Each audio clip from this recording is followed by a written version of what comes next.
Admiral Brad Cooper declared it to the world on the 4th of March. Today, there is not a single Iranian ship underway in the Arabian Gulf, Strait of Hormuz, or Gulf of Oman. Over 60 warships were sunk or crippled. Every major surface combatant was destroyed at its birth. 3 submarines were trapped in shattered pens. The White House confirmed it 2 days later with a phrase that is supposed to end wars, not start new deployments. Combat ineffective. But the people listening most carefully to Admiral Cooper were not in Washington. They were in Beijing. Chinese defense strategist Zhu Feng spelled out what that declaration meant for the Pacific before the week was over. He wrote that America's deep involvement in military conflict in the Middle East inevitably diverts its strategic resources and attention, constraining its capacity to sustain pressure on China. He was not guessing. He was reading a satellite feed. On the 12th of March, 2026, commercial tracking services spotted USS Tripoli sprinting through the South China Sea at high speed, flanked by a guided missile cruiser and a destroyer heading west. Away from Japan. Away from Taiwan. Away from the 370 warships of the Chinese People's Liberation Army Navy. Toward the Strait of Hormuz. Toward a war against the Navy that Admiral Cooper had just declared no longer existed. Tripoli is not an ordinary warship. She was designed to carry 20 F-35B stealth fighters on a flight deck disguised as an amphibious transport. She was the only Lightning carrier forward deployed in the Pacific, the only American amphibious strike group stationed in Japan. America's tripwire against China. And pulling her out did something the United States Navy has not done in over 50 years. It left no aircraft carriers and no amphibious groups operating at sea in the Western Pacific. The ocean the Pentagon calls its most important theater on Earth is, right now, unguarded. Zhu Feng was right. America's attention has been diverted. But the real question is not whether Beijing noticed. They publish satellite analysis of American carrier movements on state media. The real question is what USS Tripoli was doing in the Pacific that made her so valuable, why the Navy considers a ship with no well deck more dangerous than amphibious warships 3 times her price, and what happens to the balance of power around Taiwan now that she is gone. Because the answer to that last question is the one keeping Pentagon planners awake at night. USS Tripoli was commissioned on the 15th of July, 2020. At Huntington Ingalls Industries in Pascagoula, Mississippi. She cost $2.38 billion. She is 844 feet long and displaces roughly 45,000 tons. On paper, she is classified as an amphibious assault ship, designated LHA-7. On paper, she belongs to the same family as the troop transports and helicopter carriers that have supported Marine landings since Vietnam. But Tripoli is not like those ships. She is the second vessel of the America class, Flight 0, and she was built with a radical difference. The traditional well deck, the flooded compartment at the stern used to launch landing craft and amphibious vehicles, was removed entirely. In its place, the designers installed an enlarged hangar deck with 2 high-bay aircraft maintenance areas, doubled the aviation fuel capacity, and increased ordnance storage by 30% over the previous Wasp class. They built a ship that looks like an amphibious transport, but functions as a light aircraft carrier optimized for one specific aircraft, the F-35B Lightning II. The short takeoff, vertical landing variant of the most expensive weapons program in human history. Each one costs approximately $129 million.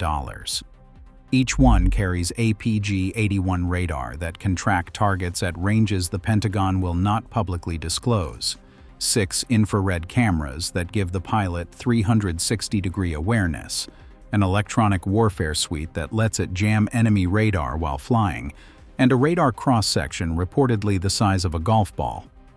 It flies at Mach 1.6. And when you load 20 of them onto Tripoli's flight deck, you create something the Marine Corps calls the Lightning carrier. The concept was tested for the first time in late March and early April of 2022. 20 F-35Bs from 3 different Marine squadrons, led by Colonel Chad Vaughn of Marine Aircraft Group 13 and Ship Captain Joel Lang, operated simultaneously from Tripoli's deck for 8 days. They validated launch, recovery, taxiing, night operations, and hangar deck management with a full stealth fighter load. It carried the most fifth-generation fighters ever deployed on a single non-carrier vessel in history. A Lightning carrier is not a supercarrier. Captain Lang said so himself. A Nimitz-class or Ford-class carrier holds 75 to 90 aircraft, including electronic warfare jets, airborne early warning planes, and tankers. It generates over 120 sorties per day. Its magazines are roughly 23 times the size of Tripoli's, but a Lightning carrier costs 1/4 as much. $2.4 billion versus $10 to $13 billion. And it puts more fifth-generation stealth fighters on a single deck than any non-American nation can deploy from any platform on Earth. For an adversary trying to track American naval aviation across the Pacific, Tripoli is a nightmare. She looks like an amphibious ship on radar. She fights like a carrier. On June 23, 2025, Tripoli arrived at Sasebo Naval Base in southern Japan. She replaced USS America as the Navy's only permanently forward-deployed big-deck amphibious warship. Sasebo is home to Amphibious Squadron 11, the only amphibious-ready group based outside the continental United States. The base sits within rapid response range of the South China Sea, the Taiwan Strait, the East China Sea, and the Philippine Sea. The math of forward basing explains why this matters. Former Representative Mike Gallagher quantified it precisely. 1 ship based in Japan generates the same presence as 4 ships based in the United States. A destroyer deploying from San Diego to the Western Pacific takes 2 or more weeks to cross 6,000 nautical miles. A ship at Sasebo is already in position. When a crisis erupts around Taiwan or the Philippines, a ship at Sasebo can be on station in days. A ship at San Diego cannot. Tripoli carried the 31st Marine Expeditionary Unit, approximately 2,200 Marines from Camp Hansen, Okinawa. The 31st MEU is the only permanently forward-deployed MEU in the entire Marine Corps. Their embarked fighter squadron was VMFA 121, the Green Knights, the world's first operational F-35B squadron, with a combat lineage running from Guadalcanal to Desert Storm. In February 2026, the 31st MEU completed full combat certification. They were ready for whatever the Pacific demanded. But the Pacific was not where the Pentagon needed them. The crisis that pulled Tripoli from Japan began 9 months earlier, in June 2025. After the International Atomic Energy Agency declared Iran non-compliant with its nuclear obligations, Israel launched Operation Rising Lion on the 13th of June. Over 200 Israeli fighter jets struck more than 100 targets across Iran, killing top military leaders including the commander of the Islamic Revolutionary Guard Corps. Iran retaliated with over 550 ballistic missiles and 1,000 drones, killing 28 Israelis. The United States joined on June 21st, striking 3 Iranian nuclear sites at Fordow, Natanz, and Isfahan using GBU-57 bunker buster bombs dropped from B-2 stealth bombers. A ceasefire took hold on the 24th of June. That ceasefire did not last. Massive anti-government protests erupted inside Iran in late December 2025, the largest since the 1979 revolution. When the regime killed thousands of its own citizens in January 2026, the Trump administration began the largest American military buildup in the Middle East since the 2003 invasion of Iraq. On the 28th of February 2026, Operation Epic Fury began. U.S. and Israeli forces launched coordinated surprise strikes against Iran while nuclear negotiations were still ongoing. Supreme Leader Ayatollah Ali Khamenei was killed on the first day. Over 6,000 targets have been struck. As of the 17th of March, 2026, the war is in its third week with no ceasefire in sight. If you are watching this and wondering why the Pentagon would pull its only stealth carrier from the Pacific to fight a war it is already winning, subscribe. This channel covers the weapons, ships, and strategic decisions that the mainstream media does not explain. And the next part of this story is where the real consequences begin. Because what happened to Iran's navy is only half the paradox. The other half is what is happening in the Pacific right now. By the 6th of March, 2026, Iran's conventional navy had ceased to exist as a fighting force. Over 60 Iranian vessels were destroyed or disabled. Every major surface combatant, the Maj-class frigates, the Alvand-class frigates, and the Bayandor-class corvettes, was sunk or crippled at their bases in Bandar Abbas, Konarak, and Chabahar. Iran's most capable submarine, a Fateh-class boat, was struck with a hole blown in its hull. 3-kilo-class submarines are assessed as trapped or inoperable after their pens were hit by B-2 bombers. The most dramatic single engagement happened on the 4th of March when an American submarine torpedoed and sank the Iranian warship Iris Dana south of Sri Lanka. It was the first time a submarine had sunk a surface warship since the Falklands War in 1982, and the first time an American submarine had done it since World War II. Another Iranian warship was interned in Sri Lanka, and a third in India, the first warships interned by neutral countries since 1945. Admiral Cooper's statement was unambiguous. Not a single Iranian ship underway in the Arabian Gulf, the Strait of Hormuz, or the Gulf of Oman. The Atlantic Council assessed more than 50 Iranian naval vessels resting on the seafloor. The conventional Iranian navy, by any military definition, was finished. But here is the part the White House did not emphasize. Iran has two navies: the regular navy, which was destroyed, and the Islamic Revolutionary Guard Corps Navy, which was not. The Islamic Revolutionary Guard Corps Navy is an asymmetric warfare force that operates an estimated 1,500 to 5,000 fast attack craft, speedboats, and mine layers. Iran holds between 5,000 and 6,000 naval mines. CNN confirmed on the 10th of March that Iran had begun laying mines in the Strait of Hormuz. Shore-based anti-ship missiles remain operational from island positions near the shipping lanes. The strait has effectively collapsed as a trade route. Only 77 ships crossed in the first half of March, compared with 1,229 in the same period last year. Oil prices surged from $65 to over $100 a barrel. So when the Pentagon ordered Tripoli to the Middle East on the 13th of March, the logic was not about fighting Iran's destroyed navy. It was about the 31st Marine Expeditionary Unit's unique capabilities: amphibious assault, island seizure, small boat interdiction, Strait of Hormuz screening, and mine clearance support. The war zone analysis pointed to one target specifically, Karg Island, where the majority of Iran's remaining oil exports flow. That is not a mission for a carrier air wing. That is a mission for Marines. But solving the Hormuz problem created a Pacific problem that may prove far more dangerous in the long run. According to the USNI News Fleet Tracker for the 16th of March, 2026, there are 0 carrier strike groups deployed at sea in the Western Pacific.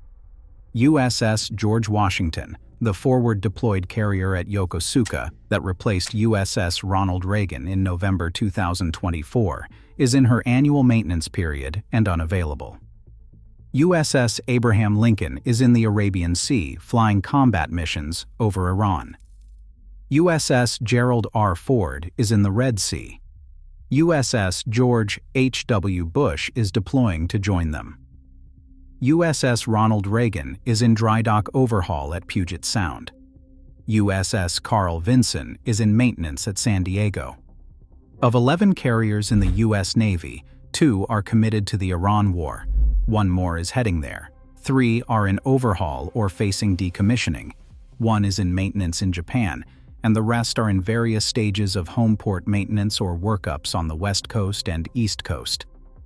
The carrier that was supposed to be decommissioned this year, USS Nimitz, just received a 10-month emergency service life extension on the 14th of March because the Navy realized it could not afford to lose a single hull.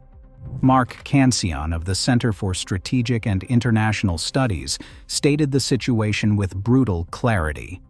Now there are 2 carriers in the region, but no carrier at sea in the Western Pacific. Heritage Foundation analyst Brent Sadler warned that even a brief gap in Pacific carrier presence is ill-advised given current Chinese military exercise patterns. Brian Clark of the Hudson Institute pointed out that with 10 carriers, the Navy will not be able to maintain more than 2 deployed in a single area on a sustained basis, meaning every future operation like this one will take carriers away from traditional deterrence.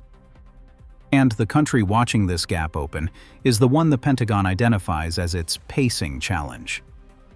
China's People's Liberation Army Navy now fields over 370 warships, the largest fleet on Earth by hull count, compared with the U.S. Navy's 296.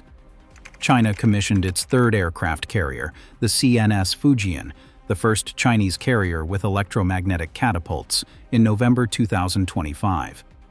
In that single year, the PLA Navy commissioned 18 new warships, while the United States commissioned 4. Chinese shipbuilding capacity exceeds America's in commercial tonnage by more than 232 times. Taiwan tensions reached new peaks throughout 2025, with over 3,700 PLA air incursions into Taiwan's Air Defense Identification Zone, a 22% increase over the previous year.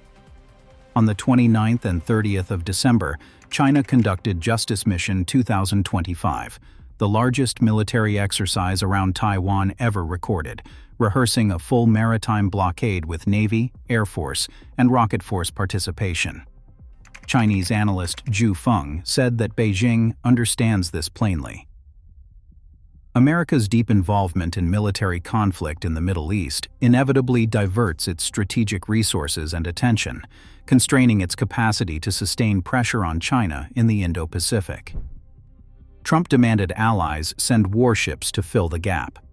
On the 15th of March, he called on China, France, Japan, South Korea, the United Kingdom, and all NATO members to contribute vessels to escort shipping through the Strait of Hormuz.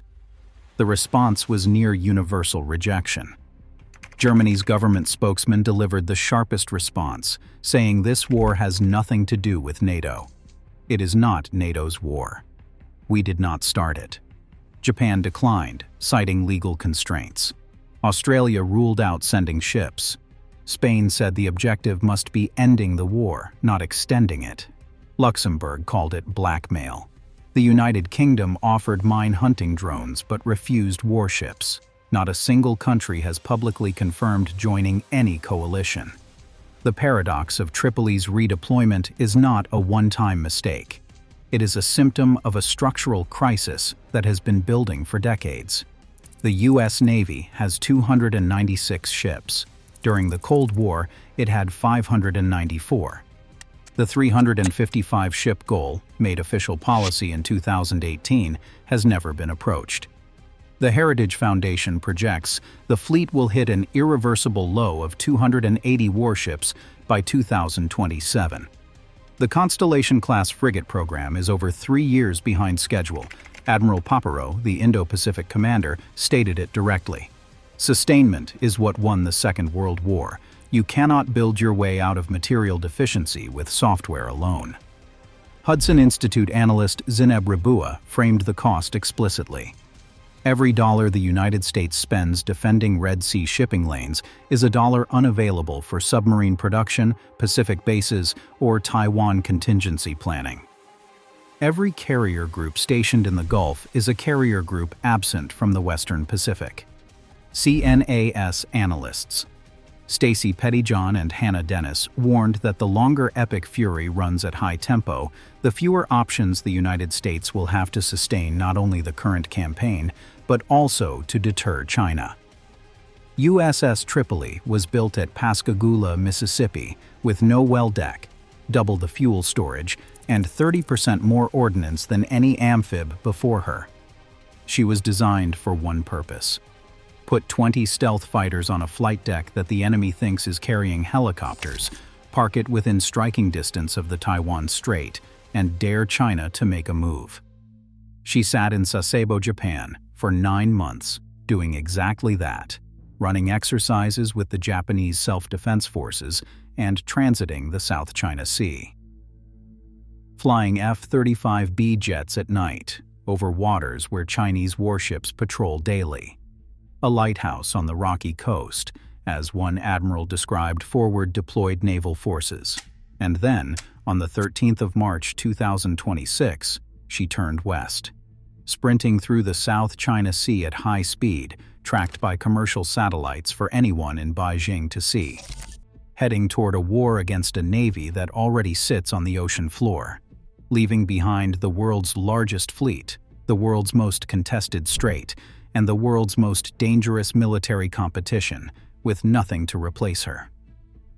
The ship built to deter China is now hunting mines in the Persian Gulf. The ocean she was built to guard has no American carrier or amphibious group at sea for the first time in 53 years. And the country she was built to watch is commissioning warships faster than the United States can repair the ones it already has.